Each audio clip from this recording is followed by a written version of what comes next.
Donc venons sur les 1800 milliards. Voilà. Regardons bien la situation.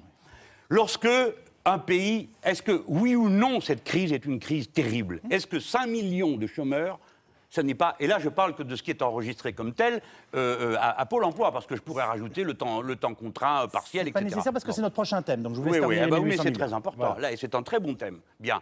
Lorsqu'on est dans cette situation, lorsque maintenant tous les experts annoncent que grâce à la merveilleuse politique du super intelligent Jérôme Cahuzac, nous aurons l'année prochaine au moins 300 000 chômeurs, 500 000 disent beaucoup, d'autres disent plus, j'en reste à au moins 400 000 chômeurs. Et qu'il y a à peine quelques mois, ces gens disaient « nous allons inverser la courbe du chômage à 0,8 ». Ils n'inverseront rien du tout, parce qu'ils n'auront pas 0,8, et que pour qu'on inverse vraiment, il faudrait faire au moins 1, 2, et c'est à 2 qu'on commence à créer réellement, à revenir vers le plein emploi. Donc rien de tout ça ne sera atteint. Et les Français doivent comprendre que c'est ça qui leur pend au nez. Alors c'est le moment où arrive Jérôme Cahuzac et qui dit « Monsieur Mélenchon est irresponsable, il fait le clown, parce qu'il ose dire que nous n'avons pas à solder en 1 an et demi, la dette qui a été accumulée. Pour quelle raison a-t-elle été accumulée? Vous l'avez vous-même expliqué. Parce que la droite, pendant des années, a tenu le même raisonnement que vous, en disant on va diminuer les recettes et l'argent qu'on prendra en moins au grand capital et aux revenus des dividendes, les gens vont le replacer dans l'économie réelle. Ils ne l'ont jamais replacé dans l'économie réelle. Si bien que les dépenses de l'État ont continué à croître, les recettes ont baissé et l'État est ruiné. 900 milliards nous ont coûté M. Chirac et M. Sarkozy. C'est eux qui ont doublé la dette de ce pays. Pourquoi est-ce qu'on ne fait pas un audit de la dette? Pourquoi vous ne recevez pas le collectif pour l'audit public, citoyen de la dette? Il faut entendre ce qu'ont à dire ces gens-là. Eh bien, moi, je vais vous dire une chose. Entre la vie et la mort, je choisis la vie. Voilà. Je ne veux pas payer les 1800 milliards. C'est clair? Je les paierai quand je pourrai. Voilà ce que dira mon gouvernement. On paiera quand on pourra. Et d'ici là, c'est la Banque centrale qui va financer si jamais les taux d'intérêt explosent. Parce que si la Banque centrale l'avait fait, eh bien la Grèce ne serait pas en train de souffrir le martyre comme elle est en train de le souffrir. Ni l'Espagne n'aurait pas 25% de chômeurs. Monsieur Cahuzac, il faut sortir de temps à autre de vos chiffres pour venir dans la vie concrète des gens. L'argent, ce n'est rien. Ce qui compte, c'est la vie. Et la vie, pour ça, ça passe avant la dette. La dette, on la paiera à mesure qu'on pourra. Et d'ici là, ceux à qui on le doit attendront. Quant à dire les marchés financiers, nous sommes obligés d'aller les chercher, l'argent sur les marchés financiers, qu'est-ce que c'est que cette histoire? Nous pouvons le prendre à la BCE. Pendant des années, nous avons emprunté à la Banque de France. D'accord? On l'a toujours fait comme ça. Qu'est-ce qui nous empêche aujourd'hui d'obliger ceux qui possèdent des capitaux en France à placer en France? Pourquoi 70% de la dette française est-elle collectée à l'échelle internationale? Pourquoi 1 euro sur 2 des compagnies d'assurance sont placées à l'étranger, en dehors de France? Pourquoi c'est comme ça? Est-ce que cet argent n'est pas d'abord nécessaire ici? Et vous, tout ce que vous avez à répondre, c'est « Monsieur Mélenchon, vous faites le clown. Moi, je m'occupe de la vie des gens. Je suis comme vous, je souffre de voir ça. Je ne veux plus vivre dans un océan de malheur. J'en ai plein d'eau qu'il y a des gens par terre dans la rue, en train de dormir avec des gosses maintenant, aussi qui meurent de froid. Vous aussi, je pense. Alors écoutez-moi et suivez-moi. » Je ne vous suivrai pas parce que, non pas que je méconnaisse la sincérité de votre indignation, j'ai la même si elle n'a pas les mêmes accents. Je ne vous suivrai pas, non pas parce que le constat que vous faites n'a pas cet aspect terrible et malheureusement véridique. Vous croyez que la souffrance des uns et des autres en France, en Grèce, en Espagne, en Irlande, vous croyez que ça échappe à ceux qui ne pensent pas comme vous? Au seul motif qu'ils ne pensent pas comme vous, vous vous trompez. Mais j'ai pas dit ça. Ça tombe bien parce si que vous la voyez, donc ça tombe bien car ça aurait été blessant. Ça tombe bien car ça aurait été blessant. Mais je ne vous suis pas pour une raison très simple. C'est que ce que vous proposez ne réglera pas le sort de 6 millions de malheureux dont vous semblez pourtant épouser la cause avec beaucoup de sincérité et beaucoup d'enthousiasme. Si je ne vous suis pas, c'est parce que je ne crois pas que ce que vous proposez, cela fonctionnerait et cela permettrait d'améliorer leur sort. Vous haussez les sourcils. Peut-être êtes-vous intrigué par ce que je vous dis, mais comment pouvez-vous en fait en être surpris? Non, ça ne marchera pas ce que vous dites, parce qu'il ne suffit pas d'avoir les accents de sincérité que vous venez d'avoir, quelle que soit leur force, et je reconnais bien volontiers la force de vos propos, mais ça ne suffira pas, Jean-Luc Mélenchon, à convaincre la Banque centrale européenne d'imprimer des euros comme la Réserve fédérale imprime des dollars, comme la Banque d'Angleterre imprime du sterling, comme la Banque du Japon imprime sa monnaie nationale. Ça ne suffira pas parce que nous avons en Europe un système institutionnel tel que, en dépit de vos objurgations, et quelle que soit la sincérité et la force de vos propos, eh bien, nous n'obtiendrons pas cela de la Banque centrale européenne, car elle est indépendante, et pour qu'elle cesse de l'être, il faudrait que tous les pays qui l'ont décidé, dont la France, grâce à l'action de quelques-uns, il faudrait que tous ces pays s'accordent pour cela. Vous soupirez. Il ne faut pas écarter d'un revers de main les objections que l'on peut faire. Il ne faut pas faire comme ça, parce que ça ne suffit pas. Ça ne suffit pas. Et donc je ne vous suis pas, parce que ce que vous proposez, ça ne marchera pas. Je vais plus loin, ça sera pire. Cette année, la France doit lever 170 milliards d'euros, rien que pour l'État. Probablement 15 à 20, rien que pour la sécurité sociale. Et vous dites, on va lever ça, mais on ne remboursera pas ceux qu'on a déjà levés. C'est très simple, Jean-Luc Mélenchon.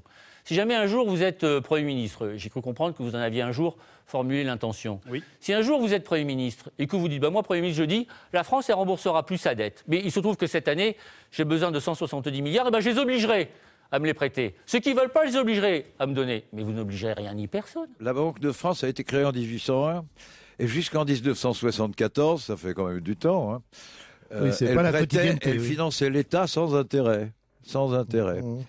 Si on était resté là, aujourd'hui, avec tous les emprunts qu'on a fait depuis, puisqu'on emprunte tous les ans, la dette publique française serait de 16 ou 17% du produit national brut. Mais en 1974, on a eu une loi stupéfiante, qui s'appelle la loi bancaire, qui a interdit à l'État de se financer sans intérêt auprès de la Banque de France, et qui a obligé notre État, nous faisions comme les Allemands, tout le monde, c'était un peu la mode, c'était une façon de penser.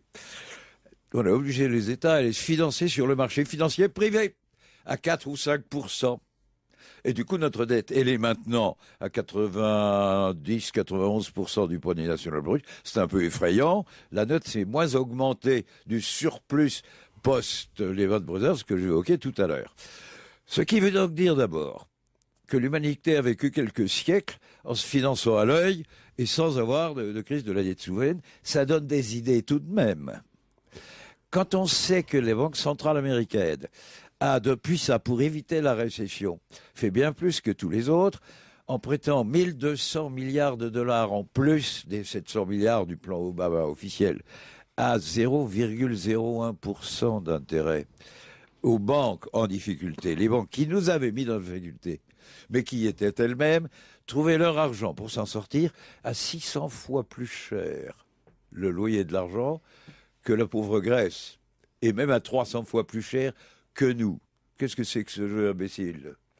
Il est donc possible de l'éviter. On pouvait faire autrement, mais on n'a pas fait autrement. Donc les règles du jeu sont là, et maintenant on est coincé, il faut payer la dette. Je le dis solennellement, la vraie question du surendettement de la France, ça n'est pas la dérive des dépenses de protection sociale, ni de ses services publics pour chercher à culpabiliser le citoyen, mais bien la loi de 1973, la loi Pompidou-Giscard, cette loi qui a interdit à la DGFiP, ex-trésor public, d'emprunter directement à la Banque de France à un taux d'intérêt quasi nul pour s'adapter aux exigences de la mondialisation économique, laissant ainsi aux banques commerciales privées le monopole du droit de création monétaire. C'est ce que j'ai appelé une privatisation de l'argent public, qui est inacceptable et qui joue un rôle considérable dans le niveau actuel de la dette. Je vous ai donné les chiffres tout à l'heure. Pour mémoire tout de même, cette loi a consisté en 1973 à obliger l'État à aller emprunter sur les marchés financiers internationaux. C'est une espèce de sabordage financier.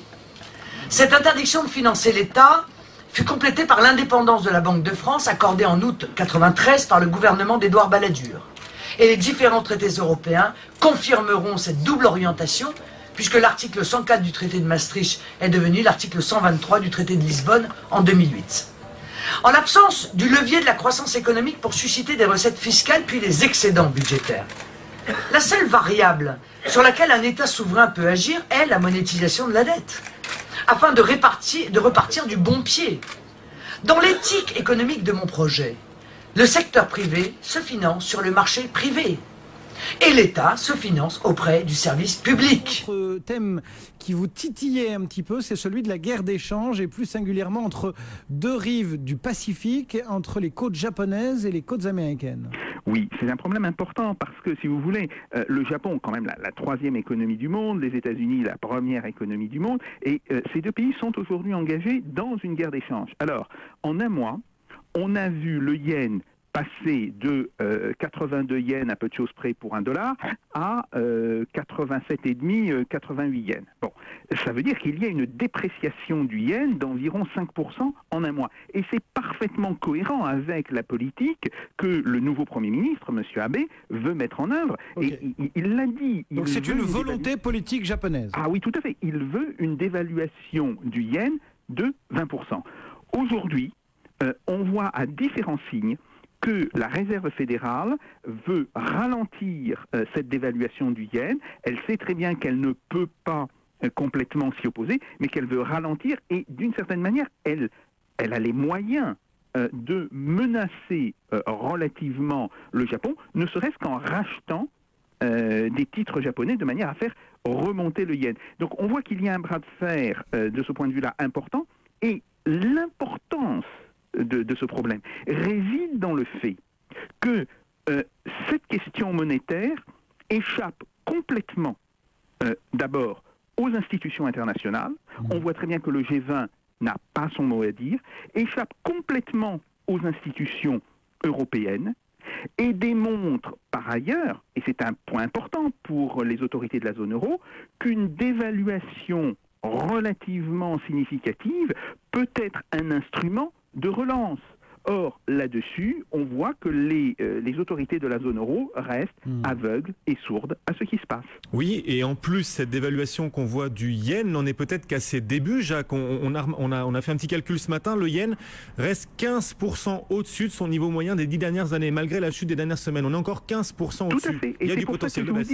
L'objectif de M. Abe est une dévaluation de 20%. Il a d'ores et déjà obtenu 5% en un mois, et il a bien l'intention de continuer. Sauf que une dévaluation de cette ampleur pour une monnaie de l'importance du yen, pour une économie de l'importance du Japon, c'est pas anodin, et ça voudra dire des pressions concurrentielles à la fois sur les États-Unis, mais aussi sur l'Europe, tout à fait considérables. Merci beaucoup.